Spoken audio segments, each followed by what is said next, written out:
Que a graça, a paz, o amor, a infinita misericórdia do nosso Deus esteja reinando em cada coração nesta noite. Amém? A você que está aqui conosco nesse culto presencial, a vocês que nos acompanham através das redes sociais, o YouTube e também o Facebook, que Deus possa continuar alcançando as vossas vidas em nome do Senhor Jesus. São várias pessoas que estão conectados conosco. O nosso carinho, o nosso abraço, a nossa gratidão, viu?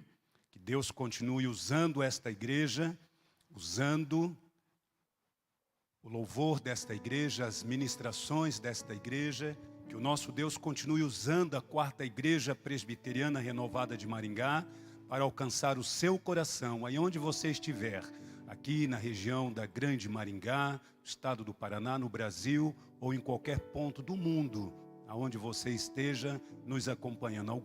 Algumas não. Uma pessoa me perguntou: pastor, esse pessoal que vocês falam lá na frente que está acompanhando, está mesmo acompanhando? Não, eu poderia ter respondido de outra forma, né? Mas chega através, eles estão conectados através do Facebook, alguns estão na Irlanda, outros na Inglaterra, outros nos Estados Unidos. E hoje pela manhã esteve conectado conosco um irmão nosso caminhoneiro assistindo o nosso culto lá da França. Já estamos bem, né? Já estamos bem. Alessandro, o nosso louvor já, viu, Darcy? Já cruzou aí os oceanos, viu, bonitona? Por falar em bonitona, perdão, senão o Leandro pode vir querer me pegar aqui na frente, né? Solange, Sol, obrigado também pela contribuição com as nossas crianças, viu? Deus continue abençoando grandemente a vida de vocês que têm trabalhado, que têm ofertado. Agora eu quero falar muito sério, antes de você se assentar. Eu quero falar muito sério com você, pai, com você, mãe. Assente-se um pouquinho, assente-se. Eu quero falar muito sério com você, não é a minha pregação. Minha pregação eu vou concluir aquilo que eu comecei de manhã. Quantos estiveram conosco através da live de manhã? Deixe-me ver. Ok, então você vai se nortear muito bem. Mas eu quero falar com você, pai, quero falar com você, mãe. Você, pai e mãe que tem filhos jovens que moram com você ainda. Você que tem filho adolescente, pré-adolescente. Você que tem aí a sua criança, né, o seu filho na infância crescendo, entrando na adolescência e na juventude. No final do mês de junho, Deus trabalhou muito forte no meu coração para orar, no final do mês de junho, para orar pelos nossos jovens, os jovens da nossa igreja, no mês de julho inteirinho, do primeiro ao último dia. E que, eu disse isso em letras garrafais ao presbítero Vanderlei, ele é testemunha disso, que no mês de agosto nós começaríamos uma campanha pesada pelos nossos jovens. Eu disse isso. Mas em razão, em virtude desta pandemia, você fica meio assustado. Por quê? Porque a nossa igreja, 30% de 150, se eu não fugir da escola, de 500, aliás, se eu não fugir da escola, dá 150 pessoas. É isso, 150. Só que nós dividimos a igreja, separamos conforme o decreto da prefeitura, e nós temos 120 lugares apenas. Uma campanha como essa dá muito mais de 120 pessoas. Mas eu vou ter que começar, não tem jeito. Nós vamos ter que começar.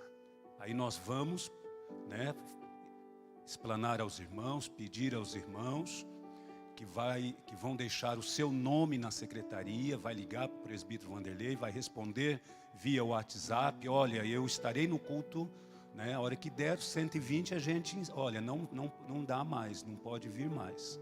Infelizmente, final de junho, Deus ministrou, Deus falou, Deus me levou. No mês de julho, eu e algumas pessoas, nós pagamos um preço pelos nossos jovens, um preço. Mas a coisa não é na esfera natural, é na esfera espiritual. Há uma profecia maldita, maligna sobre os jovens da nossa igreja. E nós precisamos quebrar isso. Quebrar. Então você, pai, mãe que está me assistindo, fica ligado, fica antenado. Vocês que estão aqui presencial, fiquem antenados. Nós vamos lutar, nós vamos batalhar pelos nossos jovens. Nós não vamos perder os nossos jovens. Nós não vamos. Não vamos. Nós vamos lutar pelos nossos jovens. Adolescentes, pré-adolescentes, as nossas crianças. Fique em pé, Amanda. E nós temos, para você, pai, mãe, que está nos assistindo, nós temos uma psicóloga que pode dar toda a atenção ao seu filho, à sua filha. A Amanda, ela é de família tradicional desta igreja, muito tradicional. Amanda é de uma ética ímpar. Amanda, ela tem a sua formação acadêmica e ela tem condições de nos ajudar. Nós temos 3 psicólogas, a Edneia, a Rafaela Reis e a Amanda, Edneia Hilário, Rafaela Reis e Amanda Nogaroli. A Amanda, ela pode ajudar a sua filha, pode ajudar o seu filho, pode ajudar o seu adolescente. Entre em contato com o escritório da igreja, pegue o número da Amanda, entre em contato com ela, agenda, e nós vamos tratar da sua casa, da sua família. Pastor, isso custa caro? Conversa com ela. Ela vai trabalhar na tarifa social dentro do projeto Gileade. Viu? Obrigado, Amanda. Deus continue abençoando a sua vida. Presbítero Maurício, por favor, pegue esse olhinho aqui. Eu gostaria, nós temos um tempinho, eu ministro a palavra. Pega o óleo, o azeite, por favor, unja o Marcos e unja o Valdecir lá atrás para nós. Depois o senhor volta aqui à frente e vai orar por eles com aquele microfone. Por favor, Marcos Vedovelli, isso, e pode ficar aí, tá, Valdecir? Pode ficar aí. Enquanto está sendo ungido, olhem aqui para mim. Olhem aqui para mim, você que também que está nos acompanhando em casa. Nós agradecemos imensamente aquelas pessoas que já têm nos ofertado leite, mas ainda precisamos de mais, viu? Então, não esqueça de trazer a sua contribuição. Você que está aqui presencial, quando subir ao culto, traga o litro de leite, traga o leite que nós precisamos enviar junto com as cestas básicas para as residências dos nossos irmãos e também para as nossas congregações fora da cidade de Maringá. Terça-feira, reunião de oração, venha orar, venha pagar um preço. Quinta-feira, uma palavra de Deus do céu aos nossos corações. E no próximo domingo, às 10 horas da manhã, aquela nossa irmã, a Simone, que mora lá na Inglaterra, lá em Londres, o marido ficou lá trabalhando. A Simone está aqui no Brasil, ela esteve conosco pela manhã, e no próximo domingo, ela também é pregadora da palavra, ela estará ministrando a palavra de Deus para nós e testemunhando, viu, Marcos? Testemunhando o que Deus pode fazer quando a medicina entrou e falou, não tem mais jeito. E nós vimos com os nossos olhos hoje pela manhã que tem jeito, porque a palavra final sempre é de Deus, viu? Vamos orar, já foram ungidos. O presbítero Maurício vai orar pelos nossos irmãos. Glória a Deus. Rapidamente eu vou tomar um tempinho de vocês só para dizer o que Deus é capaz. Vocês conhecem a irmã Ruth? Nós oramos aqui pela filha dela, a Diná. Eu fui à casa dela visitar, ela é minha vizinha. E ela estava com um câncer na garganta. Uma cirurgia muito complicada, poderia perder suas cordas vocais e tudo mais. Nós ungimos aquela mulher, oramos pela vida dela. Glória a Deus. Ela estava com medo da cirurgia, mas ela foi para fazer um tratamento antes da cirurgia. E para a glória do Senhor Jesus, não teve cirurgia e não tem mais câncer. Ela está curada. Ela está curada. Aleluia! Deus pode todas as coisas. Deus é capaz. Basta nós acreditarmos. Curva a sua cabeça. Quem puder estender as mãos para o Marcos e para o Valdecir. Pai, em nome de Jesus, aqui estão os teus servos. Meu Pai, nós não temos poder algum, mas o Senhor nos deu em nome de Jesus. O Senhor nos deu o poder para repreender. Meu Pai, em nome de Jesus, nós repreendemos agora toda enfermidade, todo mal, tudo aquilo que o diabo tem tentado contra as vidas dos teus servos, nós derrubamos agora, nós quebramos toda a corrente, todo o mal que possa estar sobre a vida dos teus servos. Pai, nós cremos num Deus de milagre, num Deus do impossível, num Deus que tudo pode. Por isso, Pai, nós pedimos agora para que o seu poder sobrenatural venha sobre essas vidas agora, meu Pai, e opera cura, milagres, em nome do Senhor Jesus. Cubra-os agora com o sangue do Senhor, para que nada venha atingi-los. Toque na vida deles, do alto da cabeça a plantas dos pés. Deus de poder, Deus de glória, é a Ti que clamamos, porque Tu és o nosso Deus e não há outro, Pai. Louvamos a Ti, clamamos a Ti, para a glória do Teu santo e poderoso nome. Amém, amém. Glória a Deus.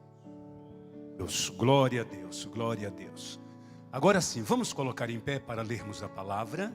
Abra a Bíblia Sagrada, livro do profeta, bom, também, né? Livro de Jó. Jó, capítulo de número 42, versículo 1 ao versículo de número 6. Jó, capítulo de número 42, versículo 1 ao versículo de número 6. A tradução Almeida Corrigida Fiel diz assim: Então respondeu Jó ao Senhor dizendo: Bem sei eu que tudo podes e que nenhum dos teus propósitos pode ser impedido. Bem, quem é este que sem conhecimento encobre o conselho? Por isso relatei o que não entendia, coisas que para mim eram inescrutáveis e que eu não entendia. Escuta-me, pois, e eu falarei. Eu te perguntarei e tu me ensinarás. Com o ouvir dos meus ouvidos ouvi, mas agora te veem os meus olhos. Por isso me abomino e me arrependo no pó e na cinza. E todos digam: meu coração é terra fértil para a palavra de Deus através do Espírito Santo. Podemos assentar, queridos. 12 de janeiro do ano de 2010. Era uma quinta-feira. A vida corria normal em um país chamado Haiti. Haiti era e continua sendo até hoje o país mais pobre, mais miserável das Américas. América do Norte, Central e América do Sul. Nesse dia 12 de janeiro do ano de 2010, nesta quinta-feira, o Haiti, ele é destroçado, ele é arrasado por um terremoto de magnitude 7, em uma escala que vai até 10, na escala Richter. Uma destruição tremenda, que mata aproximadamente por volta, há divergências, mas por volta de 300 mil pessoas têm as suas vidas ceifadas. 80% da cidade, da capital do Haiti, Porto Príncipe, é destruída. 60% da onde esse terremoto atingiu o Haiti, destruiu tudo aquilo que encontrou pela frente. Recentemente agora, 4 de agosto do ano de 2020, na cidade de Beirute, capital do Líbano, que sendo um país de ascendência islâmica muçulmana, há um equilíbrio religioso neste país, único país árabe onde há um equilíbrio religioso, em torno de 51%, vamos arredondar, são islâmicos, mas 40,4% são cristãos. Lógico que engloba catolicismo romano, catolicismo ortodoxo e evangélicos. 40%! Beirute, os missionários têm liberdade para pregar a palavra, abrirem igrejas.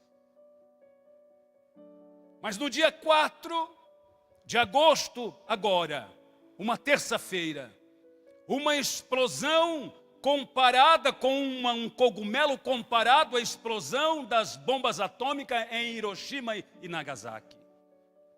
Destrói parte do porto, pedacinho da região portuária da cidade de Beirute.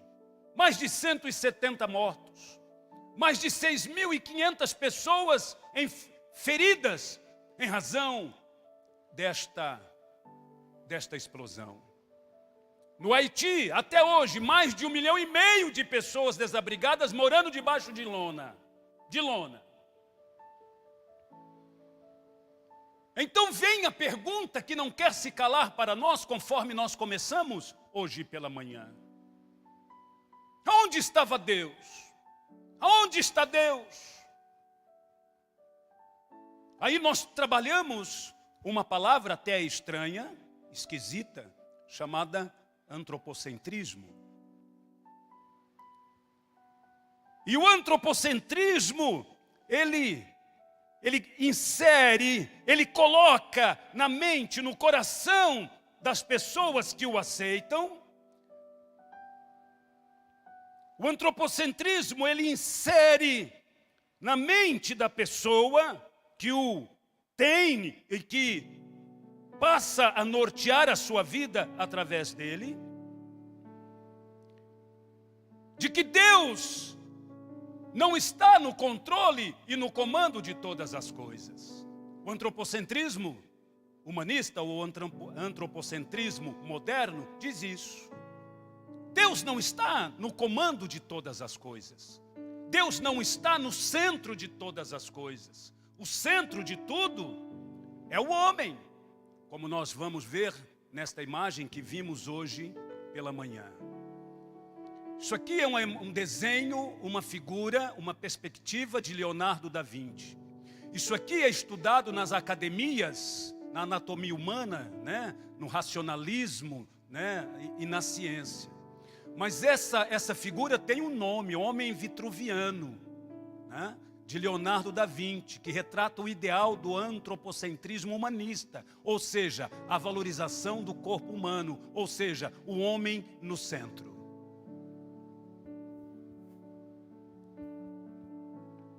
Quais as características do antropocentrismo?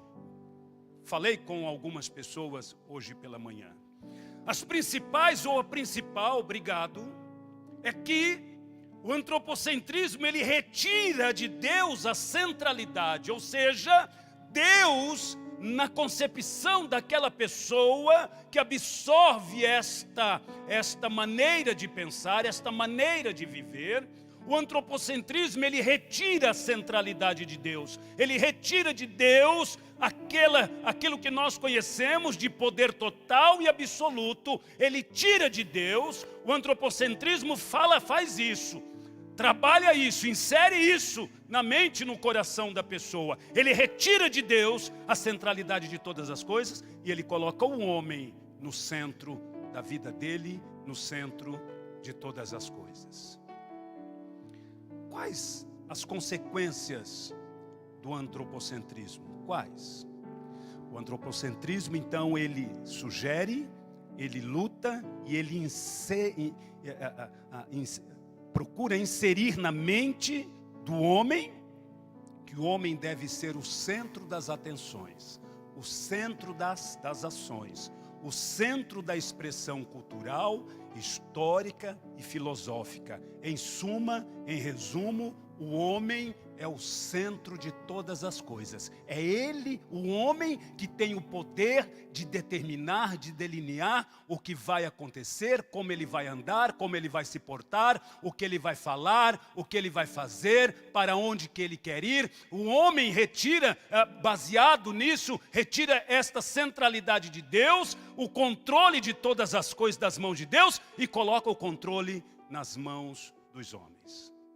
Mas Nós que nascemos de novo em Cristo Jesus, eu nasci de novo em Cristo Jesus, você nasceu de novo em Cristo Jesus? Eu tenho nascido de novo aqui nesta noite, eu tenho, glória a Deus, nós nascemos de novo em Cristo Jesus, então nós somos nova criatura. Mas para nós que nascemos de novo em Cristo Jesus, nós não andamos por vista, mas nós andamos por fé. A nossa vida não é baseada em ciência, a nossa vida não é baseada em Big Bang, a nossa vida não é baseada no antropocentrismo, a nossa vida, ela é estruturada e baseada no Deus que criou todas as coisas, inclusive a minha vida e a sua vida também. Para nós que nascemos de novo em Cristo, nós não andamos por vista, nós andamos por fé. É isso que Paulo fala aos Coríntios, em 2 Coríntios capítulo 5, versículo de número 7. Porque andamos por fé e não por vista. Eu encontro pessoas aqui nesta noite, aí na sua casa, que está andando por fé. Você está caminhando pela fé, meu irmão, minha irmã. Então acredite, se você não andar por vista, se você pegar a sua vida e deixá-la aos cuidados de Deus, Ele cuida de mim, Ele cuida de você, Ele cuida da igreja dEle, Ele cuida de nós, nos mínimos detalhes, aleluia. Para o cristão nascido de novo, a Bíblia Sagrada, não o que a ciência diz, não o que a ciência está me dizendo, não o que o homem de Belial está me dizendo, não o que o cientista está me dizendo, mas o homem nascido de novo, segundo aquilo que escreveu o apóstolo São Paulo a Timóteo no capítulo 3, versículo 16 e 17. A Bíblia Sagrada, ela é a minha regra de fé e prática, aleluia, porque está escrito assim: toda a Escritura é divinamente inspirada e proveitosa para quê, igreja? Para ensinar, para quê? Repreender, varada, para quê? Corrigir, cajado, vara, para instruir em justiça, para que o homem de Deus seja perfeito e perfeitamente instruído para toda boa obra, aleluia. Toda a Bíblia divinamente inspirada, ela é proveitosa para quê? Para nos ensinar. Para quê? Para repreender. Para quê? Para corrigir. Para quê? Para instruir em justiça. Então nós não andamos por vista, nós andamos por fé. Diga: eu ando por fé. Diga: eu ando por fé. Diga: eu amo a Bíblia Sagrada. Diga: eu amo a palavra de Deus. E nada, levanta sua mão direita para o céu e diga: e nada, nada poderá roubar a minha fé, que está firmada não na areia, mas a minha fé está firmada na rocha eterna, Jesus Cristo de Nazaré. Aplauda Ele, glorifica Ele nesta noite. Pode aplaudir e vai glorificando Ele. Por quê, pastor? Porque Deus é Senhor da história, queiramos ou não, Ele é Senhor da história. Comecei a tratar esse texto, esse tema hoje pela manhã. E o texto que nós lemos aqui de Jó, capítulo 42, do versículo de número 1 ao versículo de número 6.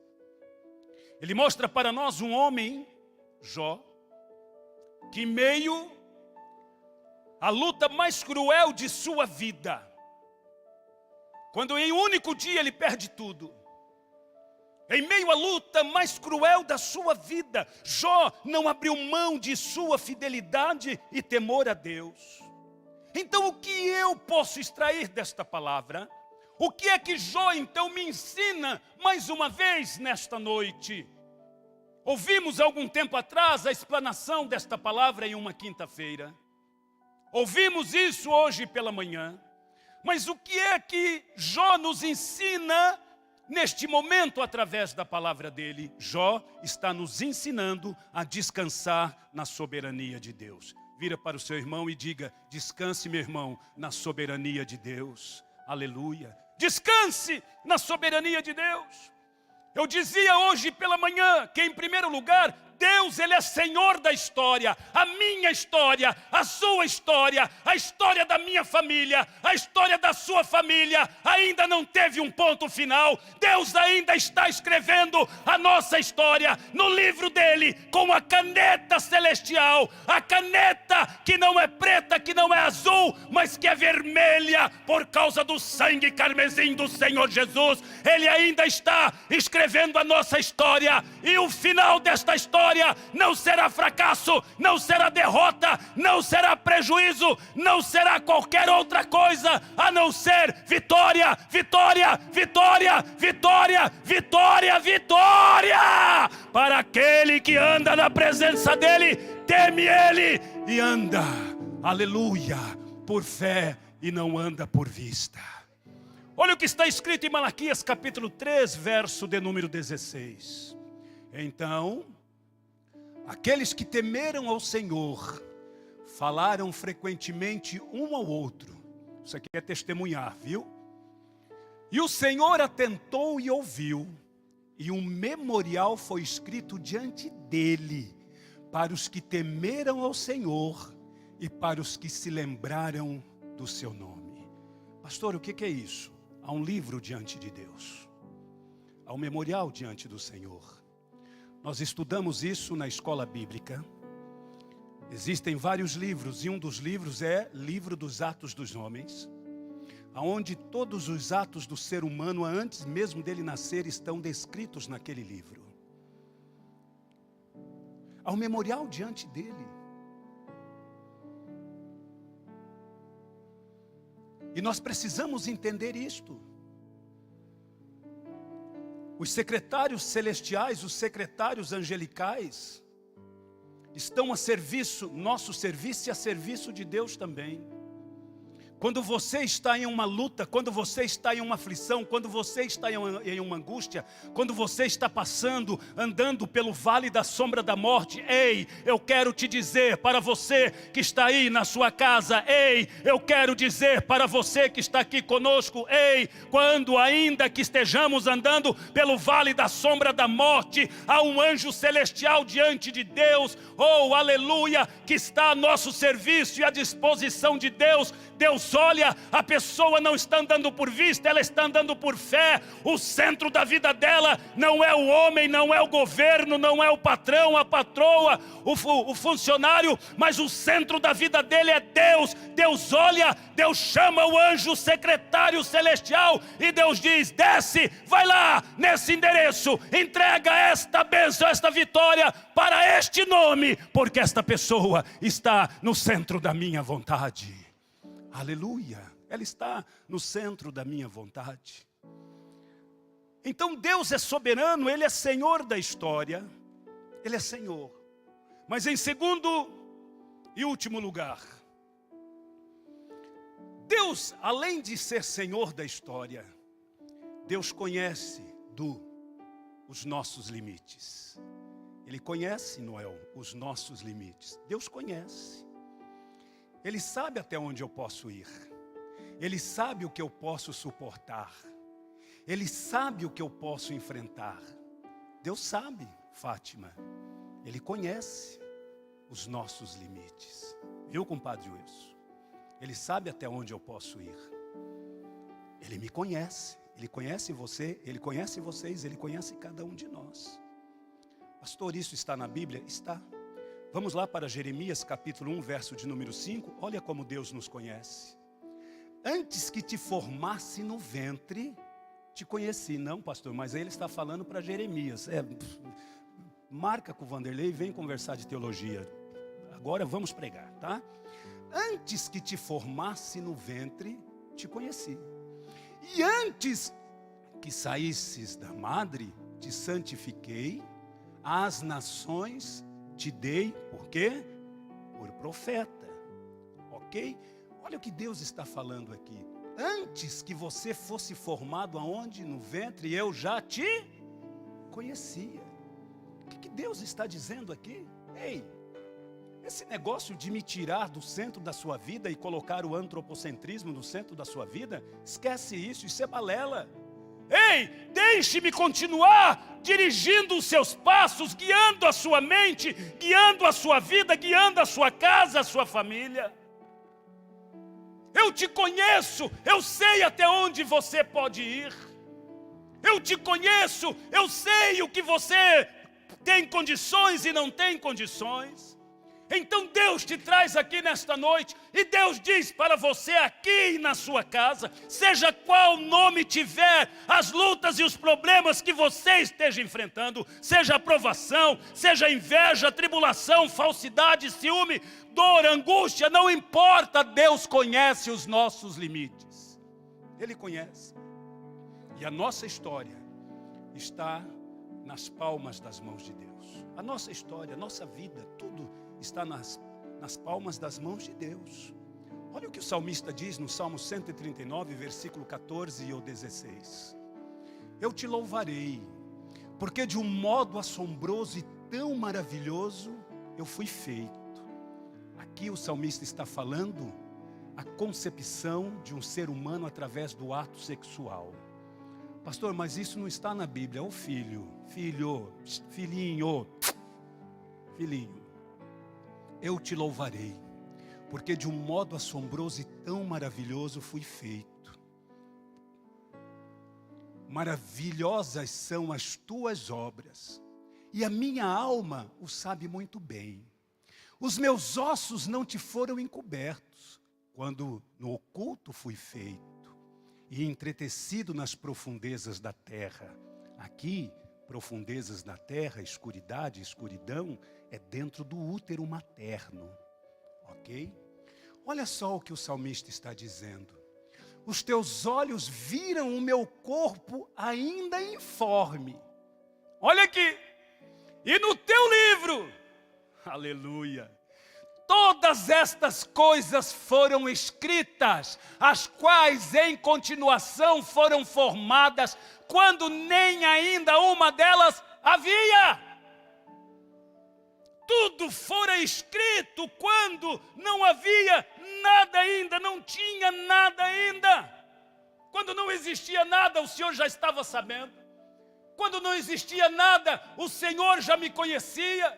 Quando eu ainda estava sendo formado, a pele, os ossos, os órgãos, o Senhor já me conhecia. E no seu memorial, no seu livro, o Senhor já estava escrevendo todos os meus dias, aleluia. Como que eu posso tirar um Deus desse do centro da minha vida? Como que eu posso deixar de andar por fé e começar a andar por vista? Não, esse é o Deus da Bíblia, esse é o Deus que eu conheço, esse é o Deus que nós conhecemos, este é o Deus que nós servimos, um Deus que tem a história da nossa vida na palma das suas mãos. Pode aplaudir Ele sim, pode aplaudir Ele sim, aleluia.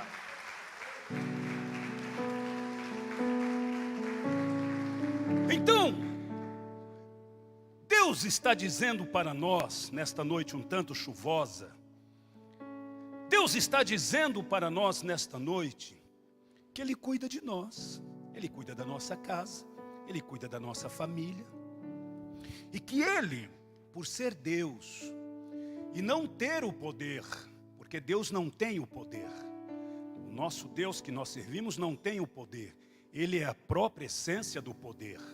Todo o poder e autoridade emana dEle. E por ser a própria essência do poder, Ele sabe, Ele conhece os nossos limites. Ele sabe o porquê desta prova. Ele sabe o porquê desta luta. Ele sabe o porquê desta enfermidade. Ele sabe o porquê dessa frustração, dessa decepção. Pastor, mas não é com o Senhor. Quer trocar de lugar? Uma semana só. Quer trocar? Não há transferência, né, de personalidade, de poder, nem de corpo. Só lá em Hollywood, ou então esses filmes babaca brasileiros, né? Mas se pudéssemos trocar, eu trocaria com você uma semana só. Ele sabe por que está acontecendo isso. E eu vou te provar na Bíblia que Ele sabe, e vou te mostrar na Bíblia nesta noite, que mesmo diante dessa situação que você está passando, Ele é Senhor da sua vida, da sua casa e da sua família. Foi assim com Jó, deve ser assim comigo e com você. Quando eu sucumbo à provação, à prova, é porque eu não estava verdadeiramente no centro da vontade de Deus. Só sucumbe diante da prova e da provação, só abandona o barco, só chuta o balde aquele que não estava verdadeiramente, não nasceu de novo verdadeiramente e não tinha Deus no centro da sua vida. Porque Deus nos conhece. Então só sucumbe à provação a pessoa que não estava em Deus. E se não está em Deus, não vai suportar a prova, não vai suportar a luta, não vai suportar. Olha o que o salmista, com muita propriedade, no Salmos de número 23, versículo de número 4, olha o que ele diz para nós. Olha aqui, um momento cruel da vida dele. Ainda que eu andasse pelo vale da sombra da morte. Olha a confiança extremada. Olha a confiança exacerbada de um homem que, por si só, dispensa comentários. Porque a despeito de tudo que fez e aconteceu, mas é um homem segundo o coração de Deus. Olha só, ainda que eu andasse pelo vale da sombra da morte, eu não temeria mal algum. Eu não vou temer. Aí ele explica por que ele não vai temer. Ele não vai temer não é porque ele tem uma poupança poupuda. Ele não vai temer, não é porque ele tem um bom plano de saúde. Ele não vai temer porque ele tem um pai rico. Ele não vai temer porque ele tem uma boa estrutura financeira. Ele pode pagar bons psicólogos, bons psiquiatras. Ele não vai temer porque ele é uma das pessoas influentes da cidade, do estado, do país. Não, ele não vai temer porque olha o que ele diz, né? Eu não vou temer mal algum. Mas ainda que eu esteja andando neste vale que é terrível, eu não vou temer. Sabe por quê? Porque tu estás comigo. A tua vara e o teu cajado me consola. Vara para corrigir, para redarguir, para colocar prumo na lomba do crente, que é sal e que dá umas gotas lá fora e já não vem para a igreja. E cajado para conduzir o rebanho, a ovelha, a águas tranquilas, a águas que trazem refrigério. Mas ainda que eu ande pelo vale da sombra da morte, eu não vou temer, porque tu estás comigo. Isso é confiança. Isto não é antropocentrismo, isso é confiança em Deus. E a confiança em Deus diz para mim, para você, que nós, junto com Deus, nós somos maioria absoluta, aleluia, e é por isso que nós não vamos temer mal algum na nossa vida, nós não vamos temer. Então eu desafio você, levante as suas mãos nessa hora, levante, e diga bem alto, o meu Deus é o meu ajudador, o meu Deus é o meu amparo, o meu Deus é o meu socorro, o meu Deus é o meu auxílio. Se você verbalizou isso pela fé, aplauda de novo!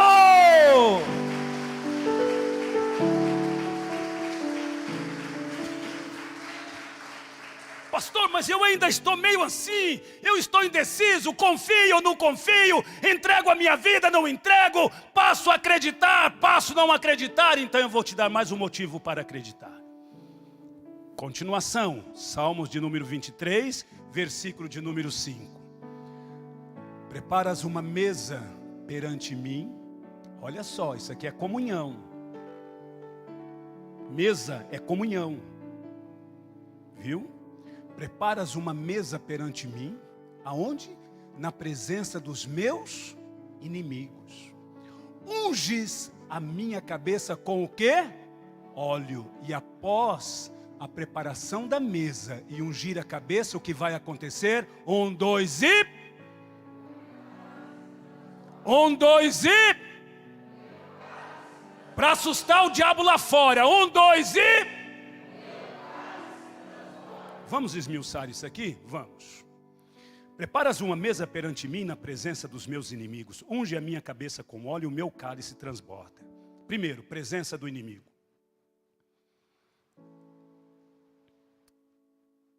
Isso nos leva a entender que Deus conhece os nossos limites.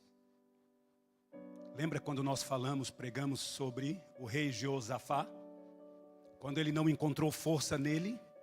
Quando ele foi para diante de Deus pedir ajuda a Deus contra aquela grande força que vinha contra ele, abre a sua mão e eu quero promulgar essa promessa de Deus sobre a sua vida. Qual foi a resposta que Deus deu para o rei Jeosafá? Esta batalha não é sua, mas de Deus. Aleluia. Fecha tuas mãos. Esta prova, esta luta, esta peleja, esta batalha que você está inserido nela, este momento que você, nós estamos vivendo, não é para nossa derrota, não é para nossa vergonha, não é para nossa destruição, mas é para que o nome do nosso Deus seja glorificado, seja honrado, seja dignificado. Por isso, deixe Deus continuar sendo o centro da sua vida. Aleluia. Ele sabe os nossos limites e nos defenderá contra as adversidades da vida e nos livrará das mãos do inimigo. Segundo lugar, unges a cabeça com óleo. Sabe o que significa isso? Quer ser honrado? Estou sentindo tanto a presença do Espírito Santo aqui nessa tribuna.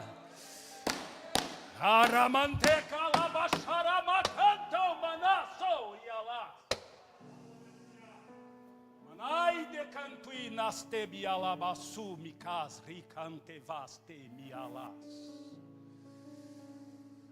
Ribanchiande gande cante passo que unges a cabeça com óleo. Cantamos com muita propriedade sobre o Espírito Santo hoje pela manhã e agora. Abre as suas duas mãos e receba isso. Ungir a cabeça com óleo significa que Deus vai honrar a sua vida, Deus vai honrar a sua família, Deus vai honrar a sua fé, Deus vai honrar o seu esforço, Deus vai te honrar por completo. Não é pela metade, porque Deus não deixa nada pela metade. Ele não começa uma obra e para, Ele começa uma obra e Ele conclui. E nesta noite Deus está dizendo para você: ei, eu vou honrar a sua vida, ei, eu vou honrar a sua família, ei, eu vou honrar a sua fé, ei, eu vou honrar o seu esforço. Acredite, Deus vai entrar com a divina providência dele na sua vida. Vai vir da onde você não vê, vai sair da onde você não consegue entender, mas vai vir a divina providência de Deus. Entra dentro da sua casa, fecha tuas mãos e receba isso nesta hora. Aleluia. Terceiro, o cálice transborda. Sabe o que é isso? Deus vai nos abençoar. Diante desse problema, desses problemas e dessas lutas, Deus vai nos fortalecer de tal maneira que nós vamos ficar encharcados. A chuva temporã e a serôdia, ou a temporã vai vir no tempo normal, mas na hora do desespero, na hora da angústia, na hora da aflição, aleluia, vai vir a chuva serôdia, e ela vai regar, e ela vai, aleluia, umedecer o solo vai produzir, e ele ao produzir os melhores das gorduras desta terra, vai abastecer o teu celeiro, a sua vida, a sua casa, a sua família, vai fazer você transbordar das grandes bênçãos que o Senhor vai derramar sobre nós, aleluia, porque é a palavra dele. Então eu preciso crer que o Senhor não irá nos deixar passar por aquilo que nós não conseguiremos suportar. Eu preciso entender com você nesta noite que Deus está testando os nossos limites. Olha aqui para mim, isso é muito sério. Deus, nesta prova, viu, Ivone? Deus está testando, viu? Eliane, viu? Everaldo, viu, vó? Deus está testando, irmã Jacira. Andréia, Deus está testando, viu? Irmã Ivone Ferrarini, Deus está testando a nossa fé. Viu, Ângela? Ele conhece o nosso limite. Ele sabe quando nós não conseguiremos dar um passo mais avante. Ele sabe. Mas Ele está ali do ladinho, fazendo o quê? Se porventura o meu servo, a minha serva, for tentar dar um passo e se desequilibrar e for tombar, eu estou aqui para amparar. Eu estou aqui para acolher. Isso é Deus. Isso não é homem. Isso não é prefeito, governador, muito menos presidente. Não que eu esteja falando mal do Bolsonaro. Eu oro por ele todo dia e quero que ele se dê bem, tá? Tem umas pessoas que já saíram da live.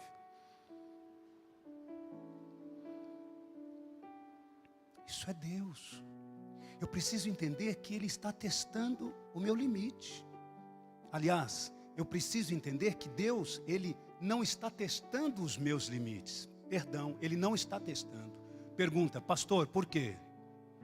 Porque Ele já conhece os nossos limites. Ele conhece a nossa estrutura. Lembra que nós lemos que tudo já está escrito lá?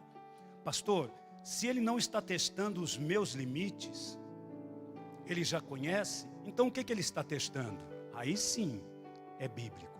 Ele está testando a minha fé e a sua fé. Ele está testando a minha fidelidade e a sua fidelidade. Vamos ver se Ele é digno de ter o nome dEle nesse livro. Vamos ver se ela é digna de ter o nome dela nesse livro. Vamos ver se eles são dignos de quando abrirem a boca eu enviar o meu mensageiro celestial, levar a resposta para eles. O antropocentrismo humanista, moderno, tira isso do ser humano. Não, esquece, para que orar? Para que buscar Deus? Para que igreja? Para que dízimo? Para que oferta? Para que campanha? Para que pagar preço? Esquece. O homem, você tem poder de decidir. Tudo na sua vida você tem poder de decidir. Vai quebrar a cara. Vai quebrar a cara. Quero concluir com você. Preciso entender que Deus não está testando os nossos limites. Ele já nos conhece. Ele está testando a nossa fé. Como Deus testou a fé de Jó. E Jó foi aprovado. Diga, Jó foi aprovado. Então olha aqui para mim. Quer tirar 10 rapidinho? Quer tirar 10 rapidinho ou quer ficar abaixo da média, ser reprovado e começar tudo de novo? Diga, quero tirar 10, pastor. Diga, Senhor, quero ser aprovado mais rápido possível. Então vamos tirar 10 logo nisso aí. Falaram isso para mim esses dias. Pastor, para mim e para a dona Nilda. Pastor, tira 10 logo nessa prova e pronto. Aí você está vindo para a igreja, o celular toca, passa aqui em casa que tem isso, tem aquilo outro para você levar. Então não vai passar, é Deus, é Deus puro, né? É Deus puro, né, Alessandra? É Deus puro. Deixa eu concluir com você, já são 8h20. Deus testou a fé de Jó, e Jó foi aprovado. Como Deus está testando a nossa fé também. Pastor, isso está na Bíblia? E o glorioso e o gostoso é que está. Tessalonicenses capítulo de número 1, verso 4 e 5. Olha o que está escrito lá. Vixe, agora está lá. De maneira que nós mesmos nos gloriamos de vós nas igrejas de Deus por causa da vossa paciência. Aqui, em outras traduções, é perseverança, tá?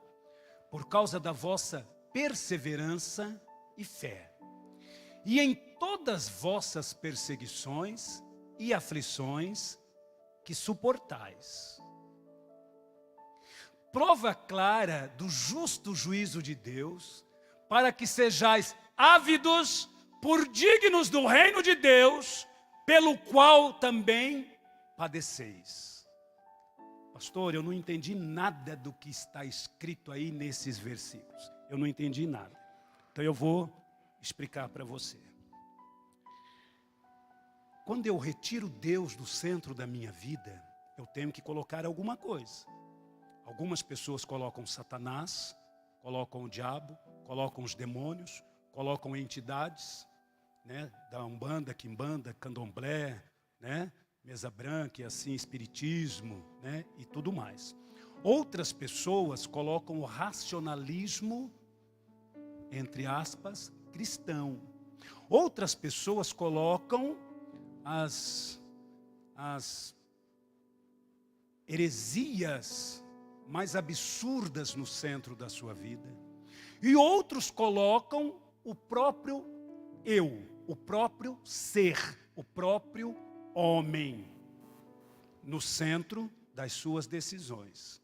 Tudo que norteia esta pessoa quando ela tira Deus do centro da vida dela, ok? Tudo que norteia esta pessoa, ou vão ser as heresias às quais ela estará inserida, ou o antropocentrismo humanista. Eu faço da minha vida o que eu quiser, e nem aquele lá em cima, e nem ninguém tem nada a ver com isso. Obviamente, esta pessoa, Paulo está dizendo que ela não é digna de Deus. É isso que o texto está dizendo. Prova clara do justo juízo de Deus, para que... Volta o versículo anterior, o 4, filho, o 4. De maneira que nós mesmos nos gloriamos de vós nas igrejas de Deus. Por quê que Paulo está dizendo que se gloriava da igreja de Tessalônica? Por quê? Por causa da perseverança e da fé. Paciência, outras traduções, diz perseverança. Então, Paulo está dizendo, olha, nós nos gloriamos de vocês nas igrejas da Ásia Menor, nas igrejas que nós temos passado, por causa da paciência de vocês, né? Olha lá, perseverança e fé, demonstrada por vós, outra tradução, por essa razão nos gloriamos em vós, perante as igrejas de... Eu falei, será que ele colocou o versículo errado? É que ele mudou lá. Tem que colocar um ponto aqui no meu ouvido. Por esta razão nos gloriamos em vós perante as igrejas de Deus, devido à perseverança e fé demonstrada por vós em todas as perseguições e nas aflições que vocês estão suportando. Em outras palavras, nada disso de aflição, de perseguição, de prova, de luta, roubaram vocês da minha presença. Versículo 5. Olha o que ele está dizendo nessa tradução aqui. Olha o que ele está dizendo. Vai lá. Olha lá. Elas são provas evidentes do justo julgamento de Deus, a fim de que sejais considerados dignos do reino de Deus, pela qual vocês estão sofrendo por ele. Pastor, mas isso é loucura, eu preciso sofrer pelo reino de Deus? O reino dos céus é conquistado por força e por violência. Para entrar no reino dos céus, não é cantando, né, o oba-oba, não é cantando olê, olê, olá, o céu está ali e lá eu vou entrar, não. Ou para entrar lá, é cantando sim, eu amo a mensagem da cruz, até morrer eu a vou proclamar, para ser digno de entrar nas mansões celestiais, aleluia! E para concluir e passar a palavra ao presbítero Vanderlei, eu destaco com você que o relacionamento de Jó com Deus não era um relacionamento superficial. Jó tinha prazer em Deus e Deus tinha prazer em Jó. Era comum entre os dois, o prazer era recíproco. Jó 42:5 diz isso para nós. Com o ouvir dos ouvidos, ouvi. Com o ouvir dos meus ouvidos ouvi, mas agora te veem os meus olhos. Porque eu sempre ouvia falar do Senhor, da sua grandeza, da sua magnitude, do seu esplendor.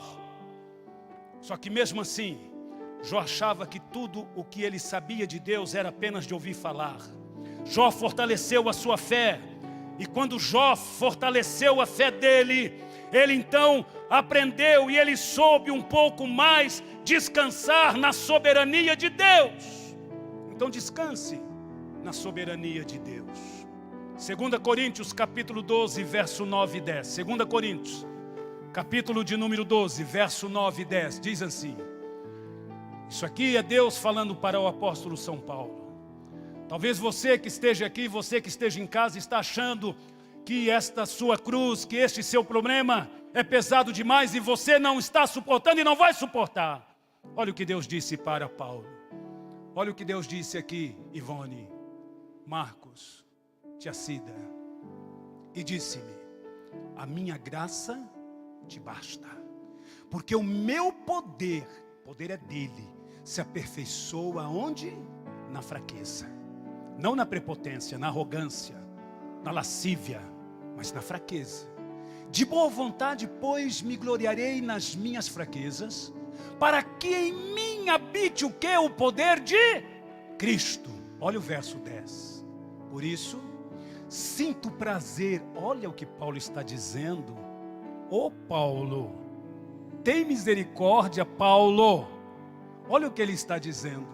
Por isso sinto prazer nas fraquezas, nas injúrias, nas necessidades, nas perseguições, nas angústias, por amor de Cristo. Ele sente prazer em tudo isso aqui, mas por amor de Cristo, porque Paulo nasceu de novo.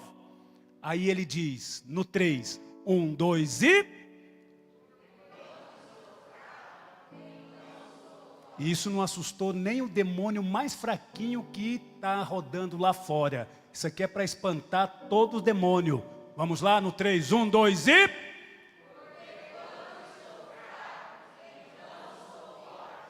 Quantos fortes eu tenho aqui nessa noite?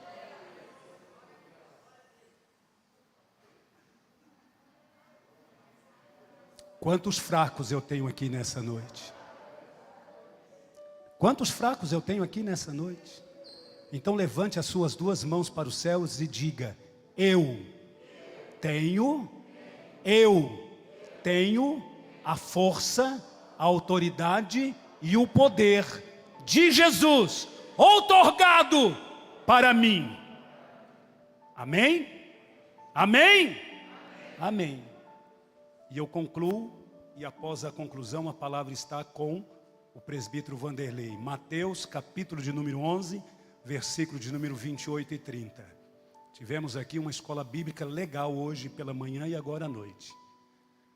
Olha só o que Jesus está dizendo. Isso aqui é Jesus, isso aqui não é Copérnico, isso aqui não é Samuel Kant, Immanuel Kant. Isso aqui não são os grandes filósofos, eruditos filósofos, humanistas. Isso aqui é Jesus que está dizendo: vinde a mim, todos os que estáis cansados e oprimidos, e eu vos aliviarei. Tomai sobre vós o meu jugo, e aprendei de mim, que sou manso e humilde de coração, e encontrareis o quê? Descansos para as vossas almas. Por quê? Porque o meu jugo é, e o meu fardo é. Então não reclama que você não suporta. Viu? Não reclame. Amém? Você pode aplaudir ao Senhor. Palavra com o presbítero Vanderlei. Antes de ver esta promessa se cumprir na vida dele, se você tem promessa de Deus, você não vai descer à sepultura antes da promessa dele se cumprir, porque se Deus falou, ele está velando sobre a palavra dele para se cumprir. Então tira isso da sua cabeça, esta doença, este mal, este problema, esta situação, isso aí não é nada para Deus, é como um risco na água. E nesta noite Deus manda dizer a você: ei, ei, ei, eu ainda sou Deus e sempre serei. Ei, eu estou aqui para agir, para atuar, para fazer, para operar sobre a sua vida. Você crê nisso? Palavra, receba uma palavra de Deus hoje para você. Se você tem uma palavra, se agarre nela e vai, porque quem garante a palavra é Cristo Jesus. Quem garante para mim e para você, a minha Bíblia, a sua Bíblia, fala assim que Ele vela pela palavra dEle, para que ela se cumpra na minha e na sua vida. Ei, talvez eu estou pegando para pessoas aqui que você está numa peleja e Deus manda te dizer: e continua pelejando. Talvez você está em casa, você está numa peleja. Eu não sei que peleja que é a sua, se é espiritual, se é material, se é conjugal, se é material, se é filiar. Eu não sei o que você está passando, mas Deus manda te dizer nessa noite: Ele está vendo a tua peleja. Minha, na sua, nas nossas vidas. É preciso que nós, na sua ótica, na sua visão, o que isso pode deflagrar, o que isso pode causar no seio da família. Em nome do Senhor Jesus, querido Deus, eu estou pedindo, intercedendo e orando por esta casa, esta família, em nome de Jesus, e todos digam amém.